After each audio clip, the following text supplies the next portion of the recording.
I'm talking with my friend Jeff Biggers, and tonight Jeff will be at the No Exit Cafe reading from his new book, and there'll be some film and there'll be probably music. It sounds like it's going to be a great event.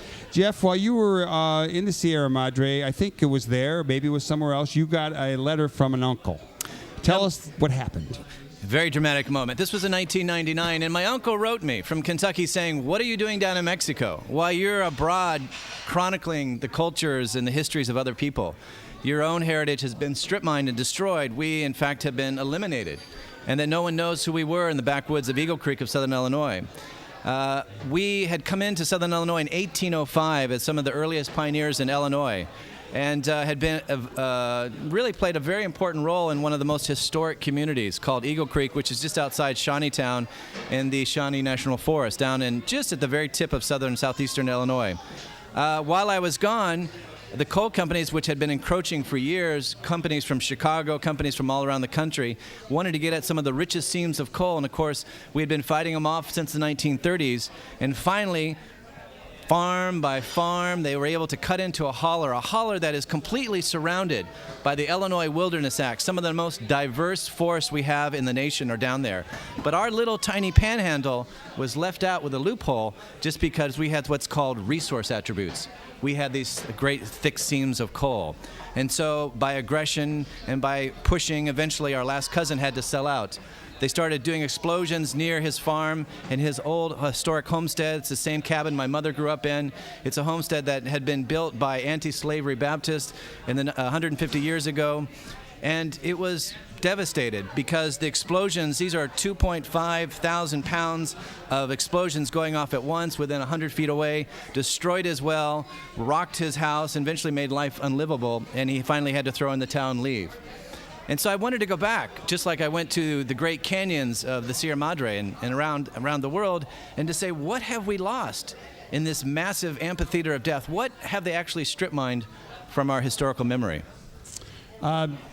Tell us about coal in Illinois. You know, I knew there were coal mines. I knew there were stories of strike breakers being brought in, blacks being brought in to break strikes that the union miners were having. I think you mentioned that your uncle or a relative had been in an opposition labor movement. Fill us in. You've mentioned coal up near Chicago. I know we have coal-fired plants. Coal got used up in the north. They went south. Coal still plays a role in Illinois. Spill the beans for us. You know, coal was discovered in Illinois. The French came in here in the 1600s, and they found this black rock just along the Illinois River. And so they took a crate of this black rock back along with a few Shawnee Indians. And they realized, of course, already that coal was fueling so much of Europe. Coal had been burning, of course, since the time of the Romans. Coal was already fueling everything that was going on in England, and likewise in France. And it began this scramble for the resources. And so from the French bringing 500 slaves in 1702 to the British trying to have a land grab of southern Illinois to get the resources, to Benjamin Franklin desperately trying to have an outlaw company buy the land in southern Illinois, everybody desperately wanted our mines and minerals there. Everybody knew the wealth that was available. And even it took Thomas Jefferson, the great Thomas Jefferson, who returned from England, seeing what was happening with the coal-fired and industrial revolution in the 1790s, and with his great foresight said, hey, we have coal reserves, let's go find them. And it was Thomas Jefferson who began this chain of events that began the removal of Native Americans, especially the Shawnee and the Ohio River Valley where we're from, to find the land and take the land and begin this process of mining our coal. And it's my perspective as his historian that the drama that we're dealing with today with our coal industry is ultimately operating on the same assumptions that we made 200 years ago, that we need to get that coal at any cost, even if it means removal of people, even if it means a devastation of a culture, even if it means a devastation of the environment. That the same mentality that pushed Thomas Jefferson and the nation to have this outlaw industry continues today. There was a reference to Matewan in Carrie Liderson's article in The Reader that came out on Wednesday, which announces your visit to the No Exit tonight and talks about your book, The Secret Reckoning at Eagle Creek, The Secret Legacy of Coal in the Heartland Nation Books. And but in the article, she does not mention Matewan. And I'm wondering if you could tell us a little bit about Matewan, because there is a film by Kirkpatrick Sales, a wonderful film called Matewan. Right. Just fill in the blank here for us. Right, and you mean John Sayles. I meant John Sayles. Kirkpatrick, of course. Kirkpatrick wrote the STS book. Right, and the great bioregionalism. John Sayles, our wonderful filmmaker, of course, who started with the Anarchist Convention. I stand corrected.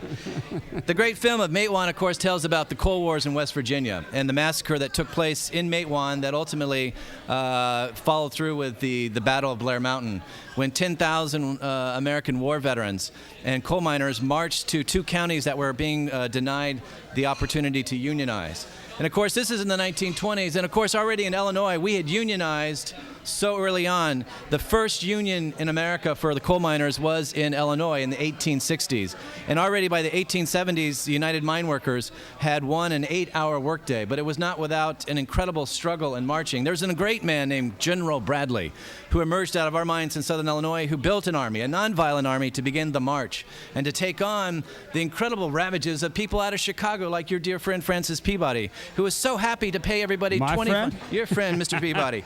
You referred to him as a liberal Democrat, I think. It's always a liberal Democrat that's causing our problems. And it's there that these folks were willing to allow people to work 12 to 14 hours a day. Children, the age of my son, who's having breakfast here, in water halfway up to their knees, in air that's so foul, in an environment that it was absolutely wretched and inhumane. And it took the United Mine Workers to march.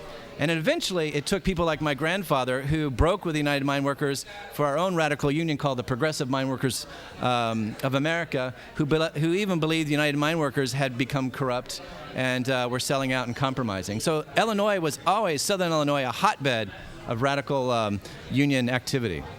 I never heard of this union before. Or maybe I haven't done enough research. Is it still around? No, Too bad. There's virtually. I think we have one mine in Illinois left. That's the United Mine Workers, and the Progressives eventually weren't able to dislodge the power, and it petered out by the 1950s.